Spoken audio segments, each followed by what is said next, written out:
제가 기도하고 시작하겠습니다. 사랑해 주님 감사합니다. 오늘도 주님께서 우리 발걸음 인도해 주셔서 주 앞에 나와 예배로 영광 올려드립니다. 주님, 이 시간 우리가 드리는 모든 예배가 온전히 주님 앞에 연락되어지기를 소망합니다. 성령의 충만함으로 함께하여 주시옵소서. 찬양으로 먼저 나아갑니다. 우리의 입술의 노래가 아니라 우리의 마음의 고백, 삶의 간증을 드리는 이 시간 되게 하여 주시옵소서. 예수님의 이름으로 감사드리며 기도드립니다. 아멘.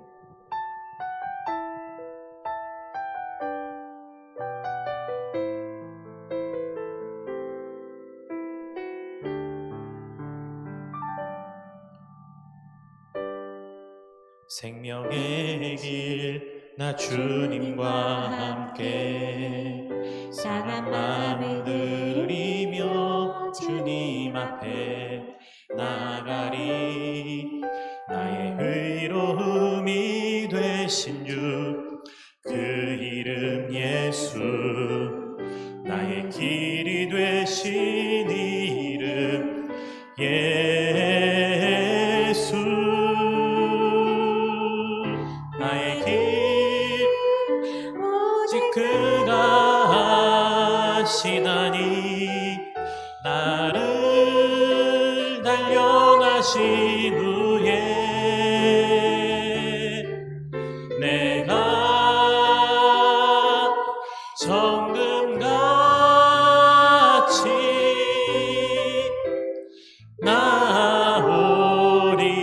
나오리라. 보이신 생명의 길 나 주님과 함께 상한 마음을 들이며 주님 앞에 나가리. 나의 의로움이 되신 주 그 이름 예수, 나의 길이 되신 이름 예수. 나의 길 오직 그가 하시나니 나를 단련하신 후에 내가 정금같이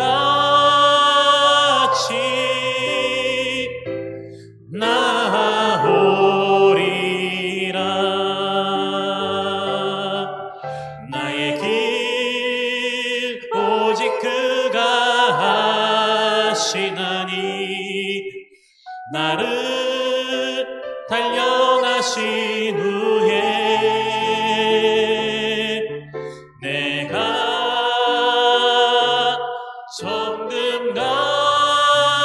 정금같이 나오리라.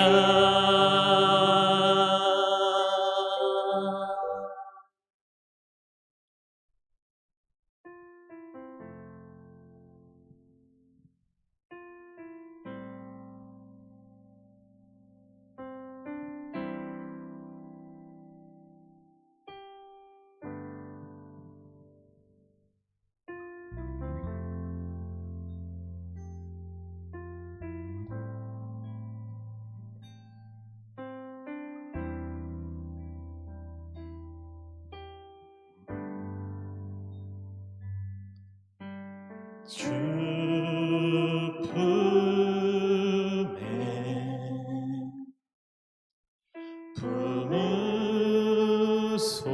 품으소서.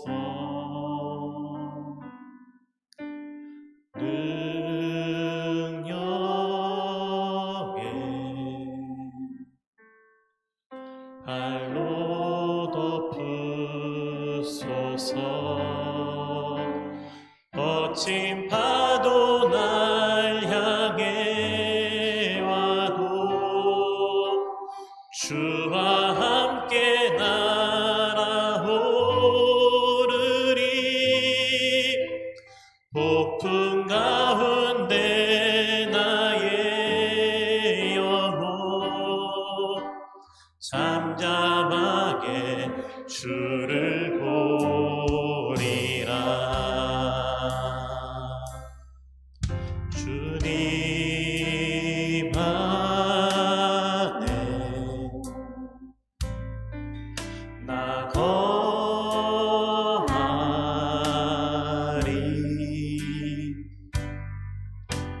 주 능력 나 잠잠히 믿네. 거친 파도 날 향해 와도 주와 함께 날아오르리. 높은 가운데 나의 영혼 잠잠하게 주를 보리라.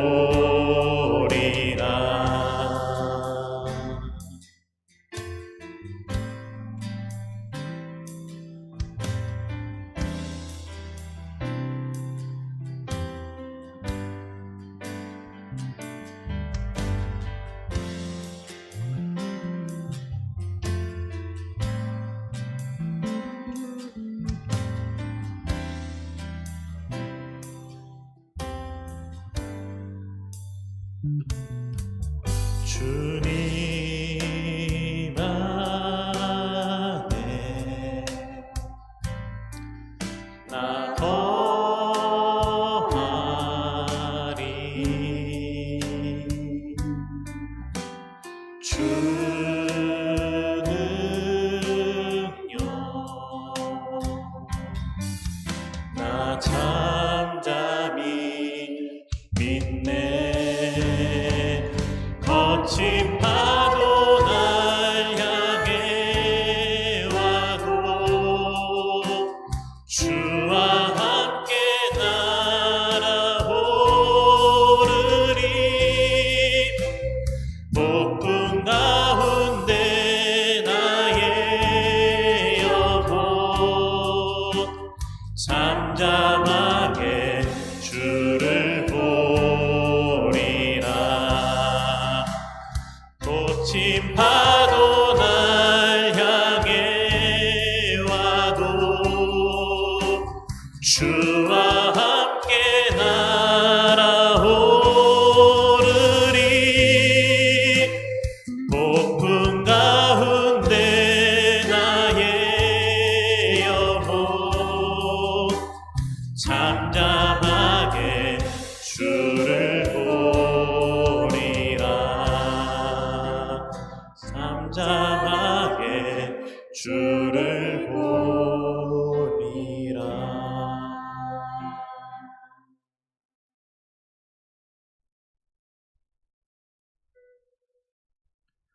기도하겠습니다. 사랑해 주님 감사합니다. 오늘도 주 앞에 나와 기도하며 또한 말씀을 묵상합니다.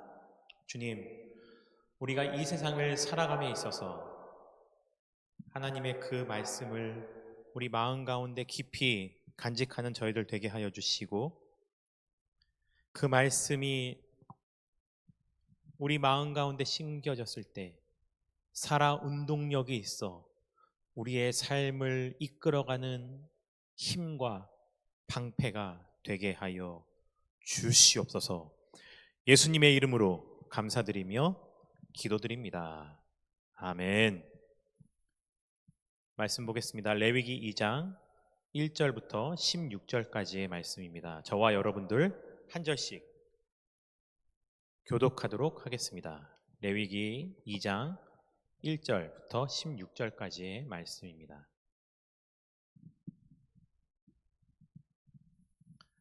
제가 먼저 봉독하겠습니다. 누구든지 소재의 예물을 여호와께 드리려거든 고운 가루로 예물을 삼아 그 위에 기름을 붓고 또 그 위에 유향을 놓아 아론의 자손 제사장들에게로 가져갈 것이요 제사장은 그 고운 가루 한 움큼과 기름과 그 모든 유향을 가져다가 기념물로 제단 위에서 불사를 찌니 이는 화제라. 여호와께 향기로운 냄새니라. 그 소재물에 남은 것은 아론과 그의 자손에게 돌릴지니 이는 여호와의 화제물 중에 지극히 거룩한 것이니라. 내가 화덕에 구운 것으로 소재의 예물을 드리려거든 고운 가루에 기름을 섞어 만든 무교병이나 기름을 바른 무교 전병을 드릴 것이요 철판에 붙인 것으로 소재의 예물을 드리려거든 고운 가루에 누룩을 넣지 말고 기름과 섞어 조각으로 나누고 그 위에 기름을 부을지니 이는 소재니라. 내가 냄비의 것으로 소재를 드리려거든 고운 가루와 기름을 섞어 만들지니라.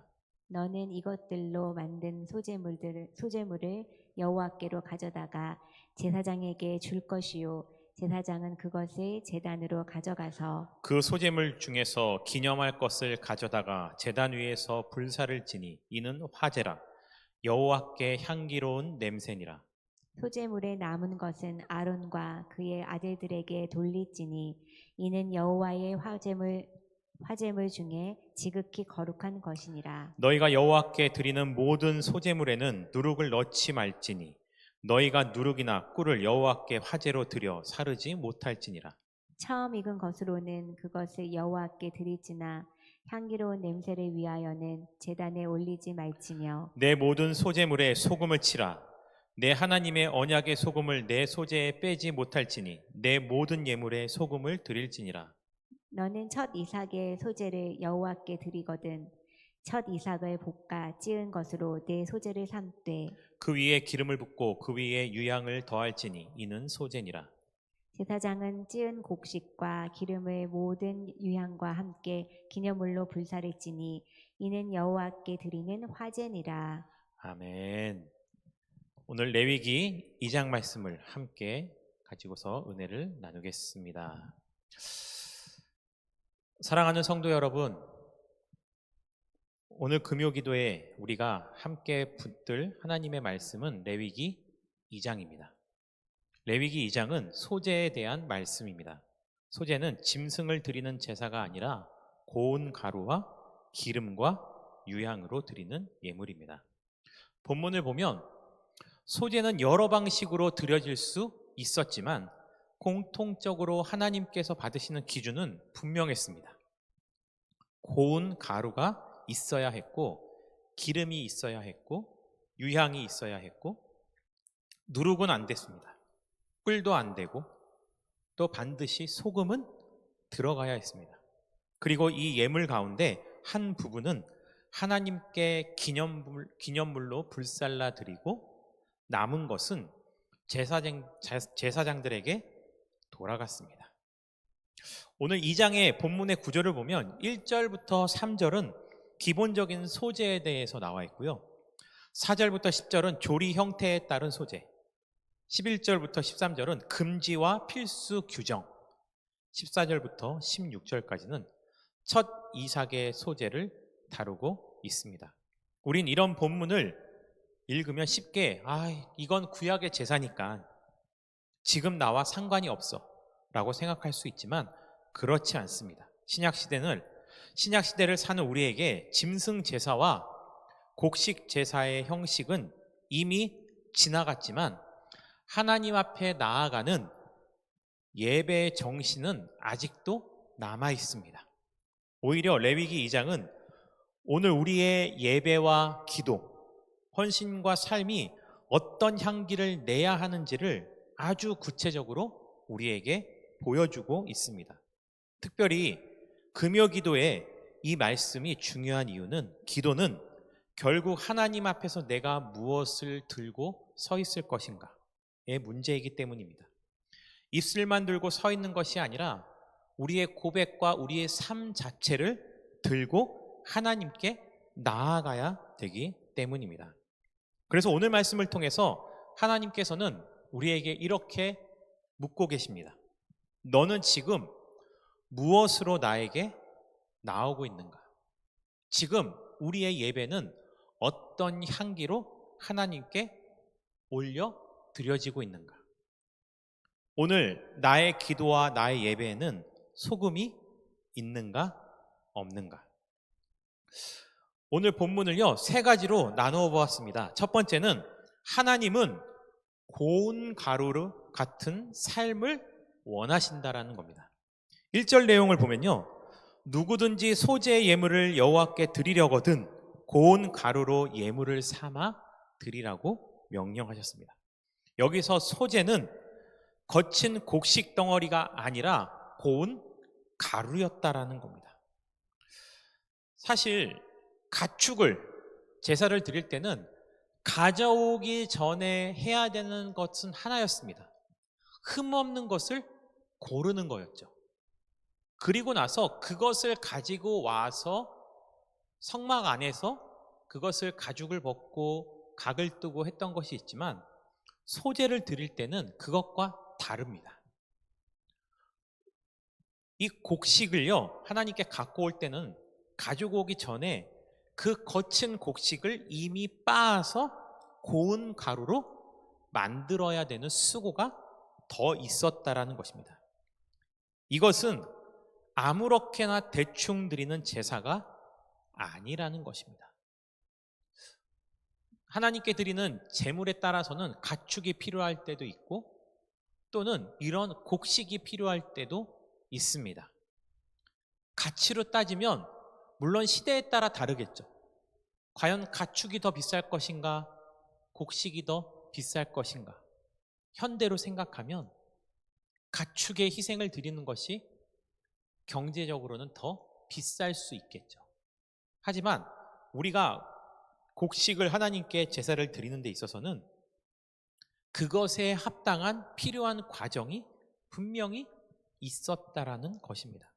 결국 소재를 드린다는 것은 그것을 준비하기 위해서 더 많은 시간이 필요하다라는 것입니다. 더 많이 수고하고 손이 더 많이 가는 것, 그것이 바로 소재의 땀의 예물입니다. 번제가 전적인 헌신을 보여준다면, 소재는 일상의 수고와 삶의 열매를 하나님께 드리는 예배를 보여줍니다. 농부가 씨를 뿌리겠죠. 그것을 기르면서 기다리겠죠. 때가 되면 그것을 거두죠.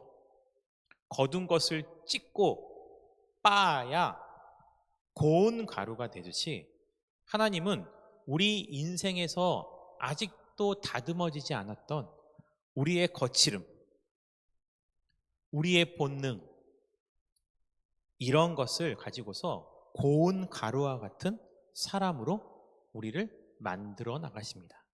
소재는 단지 곡식의 문제가 아니라 하나님께 빠진 사람, 다듬어진 사람, 곧 온유함의 성품을 가진 사람을 의미할 수 있습니다. 우리는 하나님 앞에 큰 일로만 헌신하는 것이 아닙니다. 하나님은 먼저 고운 가루를 보십니다. 하나님 앞에서 다듬어진 우리의 마음과 중심. 말투가 거친데 기도만 뜨겁게 한다고 되는 것은 아닙니다. 성격이 모나 있는데 봉사만 많이 한다고 되는 것도 아닙니다. 예배는 드리는데 관계는 늘 깨져 있다면 그것은 고운 가루가 아니라는 것이죠. 하나님은 우리의 직분보다는, 우리의 외형보다는 다듬어진 우리의 인격을 받으시는 분이라는 겁니다. 오늘 지금 우리가 드리는 이 금요 기도에는 바로 이러한 지점에서 회개가 반드시 있어야 합니다. 주님, 저는 아직 거칩니다. 주님, 제 말이 거칩니다. 아직도 제 자존심만 내세우고 분노가 부릴 듯 일어나고 너무 쉽게 판단하고, 주님, 이런 저를 곱게 빻아주시옵소서. 고운 가루와 같은 사람이 되게 해달라고 기도하는 시간이 바로 지금이 되어야 된다는 겁니다. 사랑하는 성도 여러분, 하나님은 상처 없이 성도를 빚지 않으십니다. 고운 가루는 깨짐없이 나오지 않습니다. 그래서 우리가 지나온 시간 속에 이해되지 않는 눌림이 있었고, 원치 않은 과정이 있었고, 자존심이 깎이는 그런 일들이 있었습니다.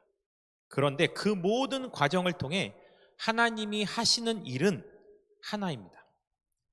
거친 사람을 예배자로 바꾸시는 것. 그것입니다. 혹시 지금 힘든 과정을 지나고 계십니까? 마음이 짓눌려 있습니까? 아무리 기도하고 기도해도 풀리지 않는 답답함이 있으십니까? 그럴 때 이렇게 믿으셔야 합니다.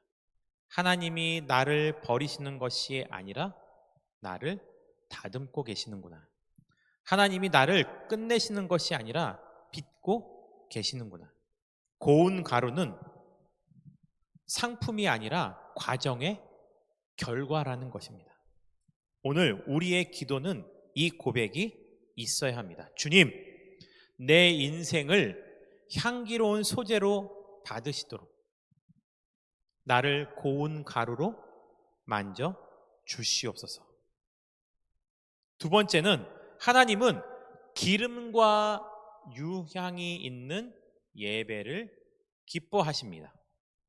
본문 1절과 15절은 소재 위에 기름을 붓고 유향을 더하라고 말씀합니다. 성경 전체의 흐름을 보면 기름은 자주 성령의 임재와 구별하심을 의미하기도 합니다. 그리고 유향은 불살라질 때 향기를 내는 재료입니다. 이 둘을 합치면 이런 뜻이 됩니다.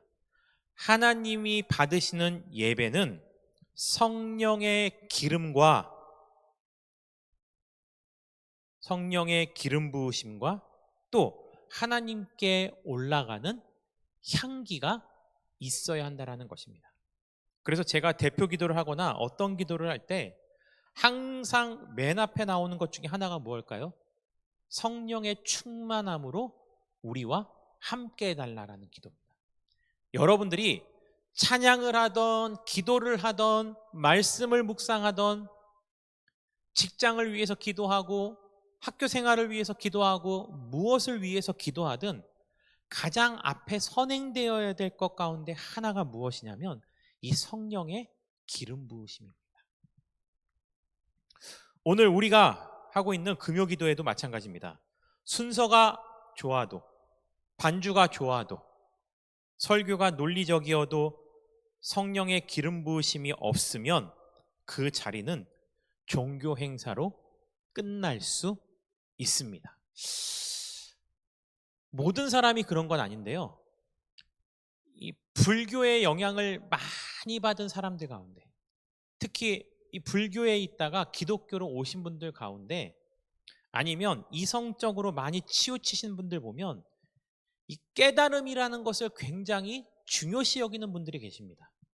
물론 성경에서 깨달음이 필요 없다라는 것은 아닙니다. 근데 거기서 진짜 중요한 건 뭐냐면 내가 말씀을 통해서 어떠한 사실을 인지한 것이 중요한 것이 아닙니다. 그것은 그냥 지식에 머물 뿐입니다.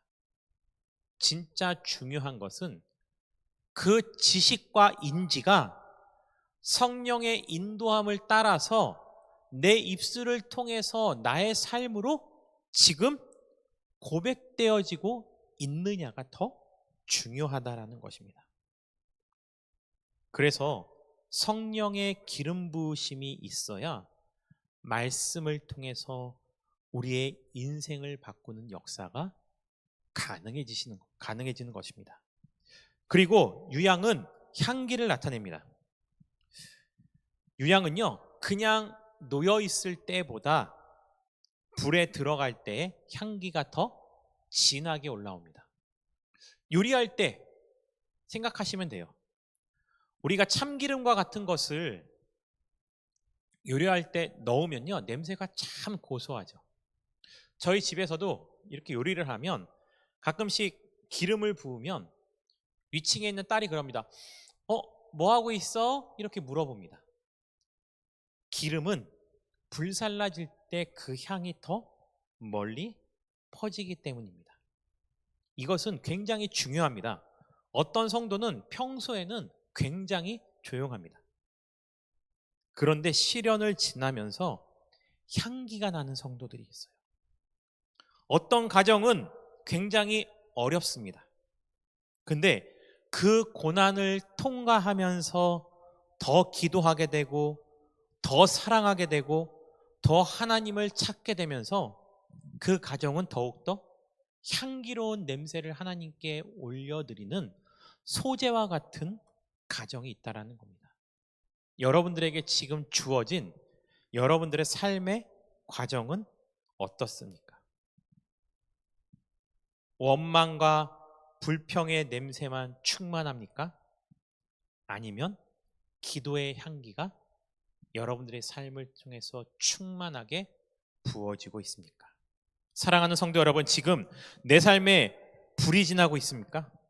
경제의 불, 관계의 불, 건강의 불, 사명의 불, 눈물의 불이 지나고 있습니까? 그렇다면 우리는 이렇게 흔히 묻기도 하죠. 왜 이런 고난과 불을 저에게 주십니까? 그런데 레위기 2장은 우리에게 이런 질문을 던집니다. 그 불을 지나면서 너는 어떠한 향기를 나에게 드리고 있느냐?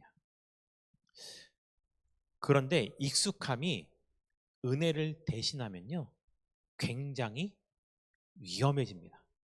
분명히 고난을 지나가고 있는데 우리가 이 예배와 이 기도와 이 찬양이 너무 익숙하면 그 익숙함 가운데서 우리가 불 가운데 지나면서도 그것이 우리를 위한 불의 연단인지 모르는 사람들도 너무나 많다라는 것입니다. 부르심을 따라 드리는 삶을 살아가기 위해서는 내가 지나고 있는 이 불의 연단 속에서 내가 얼마만큼 하나님께 향기로운 것으로 영광 올려드리고 있는가를 생각해 보아야 하는 것입니다. 그래서 우리는 오늘 이렇게 기도할 필요가 있습니다. 주님, 내 예배가 마른 가루가 되지 않게 하여 주시옵소서. 성령의 기름을 부어 주시옵소서. 주님, 내 기도가 입술의 반복이 아니라 향기로운 유향이 되게 하여 주시옵소서.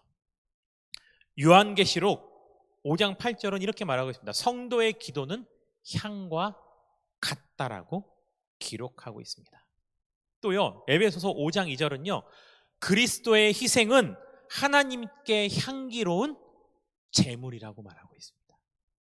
결국 우리의 삶을 통해서 하나님께 드려지는 그 향은요, 우리 신앙의 척도이고 삶의 전부라고 말할 수 있습니다. 마지막 세 번째로는요, 하나님은 누룩과 꿀을 버리고 소금은 빠지지 않는 예배를 원하신다라는 겁니다. 11절 이하를 보면 하나님은 소재에 누룩을 넣지 말라고 말씀하십니다. 그리고 꿀도 화재로 사르지 못하게 하십니다. 반대로 13절 말씀을 보면요, 모든 제물에 소금을 칠하고 명령하십니다. 여기가 레위기 2장의 심장부예요. 무엇을 넣지 말아야 할지, 또 반드시 무엇을 넣어야 되는지를 하나님께서 분명히 우리에게 말하고 계신다라는 거예요. 먼저 누룩은 성경에서 누룩은 문맥에 따라서 상황에 따라서 약간 다르게 쓰이기도 합니다. 대체로 작은 것이 전체를 퍼뜨리는 영향력을 나타낼 때 누룩이라는 것을 말하고 있습니다. 그래서요, 죄, 위선, 부패의 상징적으로 사용됩니다.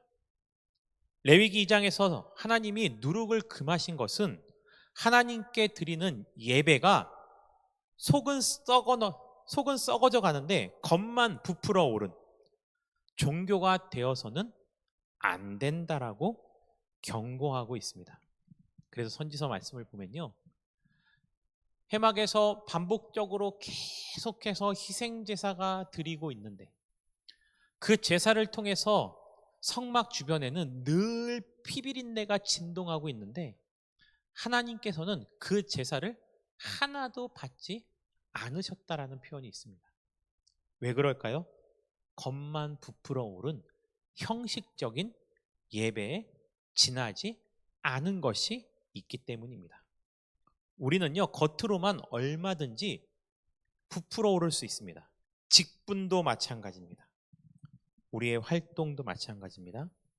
우리의 말도 마찬가지고 신앙의 경력도 부풀 수 있습니다. 그런데 하나님은 부풀어 오른 겉의 것을 보시지 않고 진실한 우리의 속을 보기 원하시는 거죠. 사람 앞에서 커 보이는 것이 하나님 앞에서 거룩한 것은 아니라는 것입니다. 기억하시나요? 더 크면 하나님께서 기뻐 받으실 줄 알았죠. 더 의미가 있는 줄 알았죠. 그래서 그 나라 가운데 전쟁이 일어날 뻔한 거. 어떤 거예요? 요단 동편에 있는 지파들이 요단 동편에 이 서편에서 잘 보이도록 아주 커다란 제단을 쌓았죠. 전쟁이 일어날 뻔했죠. 다른 지파가 쳐들어왔더니 뭐라고 말했습니까? 내 자손들에게 자기네들의 섣부른 판단이 열등감으로 남아있을까봐 그랬다 하면서 더 큰 제단을 짓는 모습, 더 큰 것들을 통해서 자신들의 선택의 오류를 덮어버리고 싶었던 것입니다. 하나님은요, 부푼 것을 보지 않으세요. 진실함을 보십니다. 사람 앞에서 커 보이는 것이 하나님 앞에서 거룩한 것은 아니라는 겁니다. 그리고 하나 더 있습니다. 추가하지 말아야 될 것. 무엇이었죠? 꿀입니다. 꿀은 달콤함의 상징입니다. 우리가 아주 얇은 그런 피자를 먹을 때 보면요, 꿀에 찍어 먹는 피자가 있죠. 굉장히 달콤합니다. 그런데 그거는 우리 인간의 입맛을 나타내는 거예요. 하나님께 소재로 제사를 드리는 데 있어서 이왕이면은 맛있는 걸로 드리면 좋겠지 해서 꿀을 첨가하는 것을 하나님께서는 금하신 겁니다.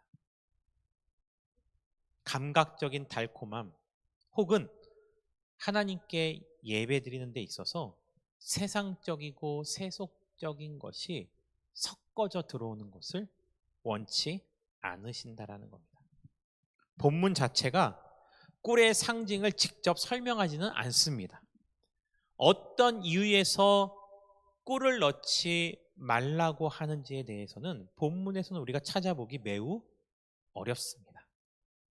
하지만 적어도 분명한 것은 하나님이 우리와 같이 입에 달다고 해서 그것을 다 받으시는 것은 아니라는 것입니다. 우리가 신앙생활하면서 이런 분이 있습니다. 아, 좋은 게 좋은 거지. 하나님을 섬기고 때로는 어떤 성도님들은 목회자를 섬겨주는 데 있어서 세상의 기준으로 더 좋은 것을 섬겨주려고 하는 그런 마음이 있을 때도 있습니다. 하지만 내 마음과 하나님의 마음은 다를 수 있다는 것을 아셔야 합니다. 그것을 통해서 내 기분이 좋아지고 내 감정의 카타르시스를 느낀다고 해서 그게 은혜는 아니라는 것입니다. 오늘 교회는요, 누룩도 경계해야 되고 또 감각적인 단맛을 주는 꿀도 경계해야 합니다. 누룩은 부패합니다. 꿀은 자기 취향 중심의 달콤함입니다. 어떤 성도는 느린 찬양이 좋고 어떤 성도는 빠른 찬양이 좋고 어떤 학생들, 젊은 사람들은 굉장히 비트 있는 찬양을 좋아하고 기도하는 것도 마찬가지인 거 아십니까? 정직한 회개는 없는데 분위기만 뜨거운 기도. 보통 청년들과 학생들이 그럽니다. 수련회가 다가왔다. 수련회가 아니면 언제 뜨거우랴. 감정에 치우친 분위기만 따라가는 경우, 십자가는 없는데 감정만 고조된 기도, 순종은 없는데 그저 눈물만 있는 기도, 거룩함은 없는데 늘 교회 나와서 위로만 찾고 싶은 마음, 이러한 기도는 결단코 하나님이 원하시는 소재가 아니라는 것입니다. 하나님은 금하시지만은 않습니다. 소재를 드릴 때 있어 두 가지의 금한 것이 있다면 반드시 넣으라고 하신 한 가지가 있습니다. 그것은 소금입니다. 내 하나님의 언약의 소금을 내 소재에 빼지 못할지니라고 말씀하고 계십니다. 그래서 이 소금을 여기서 다른 말로 뭐라 그랬어요? 하나님의 언약의 소금이라. 우리가 하루에 얼마나 많은 소금을 섭취하고 있습니까? 이 말씀이 우리에게 주는 굉장히 많은 의미가 있지만 우리는 소금을 섭취할 때마다 하나님이 왜 소금이라는 것을 하나님의 언약의 상징으로 표현하였을까? 인간이라면 생명을 유지하기 위해서 반드시 필요한 성분 가운데 하나, 소금. 한때는 금보다도 더 비쌌던 소금.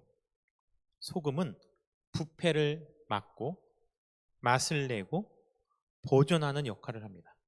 그래서 본문은 언약의 소금이라고 부르는 것입니다. 이것은 하나님과 그의 백성 사이에 관계가 가볍지 않다라는 것입니다. 예배는 언약 의식 속에서 드려져야 한다는 것을 하나님께서 우리에게 알려주고 계시는 거죠. 하나님 앞에 나아가는 예배자는 진실해야 합니다. 거룩해야 하고 변질되지 않아야 합니다. 오늘 우리에게 필요한 것이 바로 이 소금입니다. 소금은 눈에 띄지 않지만 하지만 없으면 금방 합니다. 예배에도 소금이 있어야 합니다. 기도에도 소금이 있어야 되고 가정에도 소금이 있어야 되고 우리가 거하는 곳이라면 어디서든지 간에 다 소금이 있어야 합니다. 그 소금은 무엇입니까? 첫 번째는 언약의식입니다. 나는 하나님의 사람이다. 나는 아무렇게나 살 수 없다. 나는 주님의 피로 값주고 사신 백성이다는 언약의 의식. 두 번째는 소금은 거룩함입니다. 죄를 가볍게 여기지 않는 태도, 작은 타협을 무섭게 여기는 태도. 세 번째로요, 지속성입니다. 하루 뜨겁고 끝나는 신앙이 아니라 변질되지 않고 오래가는 신앙의 상징이 바로 소금이라는 것입니다. 금요 기도회는 한마디로 소금을 회복하는 시간이어야 합니다. 주님 앞에서 우리 안에 누룩을 빼내고 자기 만족의 꿀을 덜어내고 언약의 소금을 다시 치는 시간이어야 합니다. 그래서 오늘 밤 우리는 이렇게 기도해야 됩니다. 주님, 내 안의 누룩을 드러내 주시옵소서. 보이지 않게 퍼진 죄를 끊어주세요. 주님, 내가 달콤한 말과 쉬운 신앙만 좋아하지 않게 하여 주시옵소서. 주님, 내 안에 내 심령의 언약의 소금을 다시 회복시켜 주시옵소서. 썩지 않게 하시고 변질되지 않게 하시고 끝까지 거룩한 삶을 살아가게 해달라고. 마가복음 9장 50절에 보면요, 이런 말씀이 있습니다. 너희 속에 소금을 두고 서로 화목하라.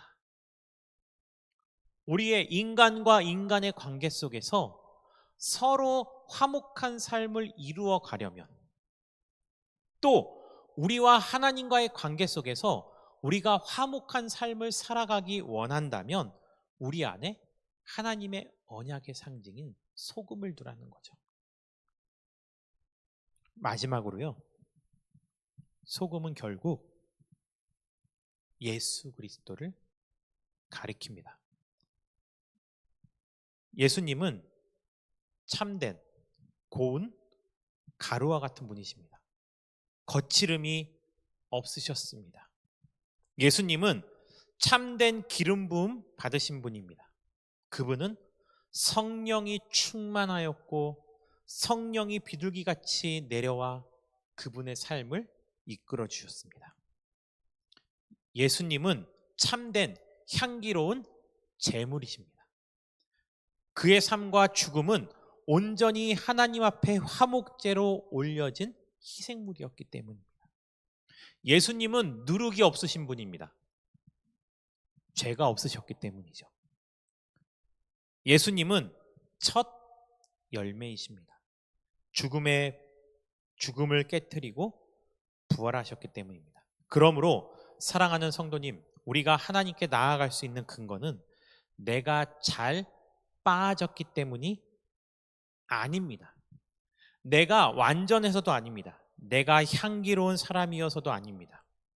우리의 참된 소재이신 예수 그리스도 때문에 우리가 하나님 앞에 나올 수 있기 때문입니다. 이것이 복음이고요. 이것이 레위기 2장이 우리에게 주는 하나님께로 나아가는 참된 방법이라는 것입니다. 그래서 오늘요, 말씀을 통해서 우리 이렇게 기도하겠습니다. 주님, 나는 아직 거칠지만 예수님은 완전하십니다. 주님, 나는 자주 메마르지만 예수님은 성령으로 충만하십니다. 나는 내 안에 누룩이 발견되지만 예수님은 흠이 없으십니다. 나는 부족하지만 예수님은 나의 제물이 되십니다. 그래서 우리는 절망하지 않습니다. 회개하되 낙심하지 않고 통회하되 주저하지 않습니다. 왜냐하면 우리에게는 이미 받으신 제물 대신 예수 그리스도가 있기 때문입니다. 우리 이렇게 기도하겠습니다. 주님, 내 삶이 고운 가루와 같은 심령이 되게 하여 주시옵소서. 두 번째로 주님, 성령의 기름과 기도의 향기가 회복되게 하여 주시옵소서. 세 번째로 누룩을 제하고 언약의 소금을 회복하는 삶이 되게 달라고 이 시간 다 함께 기도하신 후에 자유롭게 기도하고 마치도록 하겠습니다. 기도하겠습니다.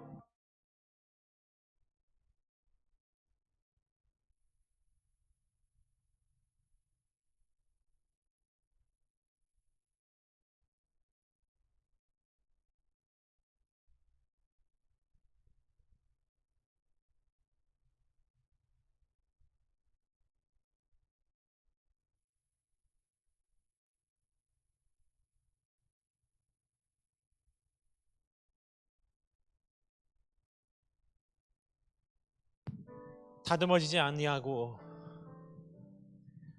여전히 성령이 내 삶을 이끌어가는 것이 아니라 내 안에 옛사람이 나를 주장하고 내 삶을 이끌어가고 있다면 주님, 소재를 드릴 때에 고운 가루로 드려야 함과 같이 우리의 삶이 고운 가루로 다듬어지기를 소망합니다. 죄에 쌓여있는 우리의 본능이 아니라 정제되어진 다듬어진 온유한 마음과 성품으로 주님께 우리의 몸과 우리의 마음을 거룩한 산제물로 드리는 영적 예배가 되어지기를 소망합니다. 주님, 그러기 위해서 우리에게 반드시 필요한 것은 있습니다. 그것이 성령의 기름 부음입니다. 성령의 기름 부음을 통해서 우리의 삶 자체가 하나님께서 받으시기에 향기로운 제물이 될 수 있습니다. 성령을 말하지 않고서는, 성령의 기름 부음을 말하지 않고서는 해석되어질 수 없고 알 수 없는, 하나님께 나아갈 수 없는 우리의 연약함, 주여, 늘 성령의 기름 부으심을 따라 주님을 알고 주님께 가까이 가고 성령의 기름 부으심을 따라 말하고 생각하고 행동하는 우리들이 되게 하여 주시옵소서. 성령의 기름 부으심을 따라 가정에서, 직장에서, 학교에서, 우리에게 주어진 삶의 처소에서 하나님을 더욱더 깊이 알아가게 하여 주시옵소서. 사랑의 주님, 우리 안에 아직도 제거해야 될 것이 있습니까? 죄로 우리를 물들이고 있다면 누룩을 제하게 하여 주시고, 세상의 유흥과 향락에 빠져 있다면 꿀과 같은 것을 제하는 우리들 되게 해주시고, 오직 하나님의 언약의 상징인 소금으로 말미암아 우리가 부패되지 아니하고 거룩하게 지켜지게 하여 주시고, 그런 흠없는 제물로 아버지께 나아가오니 주님, 그러한 마음으로 입술을 열어 기도할 때 우리의 모든 기도가 응답되어지게 하여 주시옵소서. 우리의 자녀들을 위해서도 그렇게 기도합니다. 주님, 이 패역한 세대 가운데 저들의 삶이 주님 앞에서 온전히 회복되어지기를 소망합니다. 우리를 사용하여 주시옵소서. 우리의 삶을 인도하여 주시옵소서. 주님, 그렇게 살아가는 우리들이 되게 하여 주시옵소서.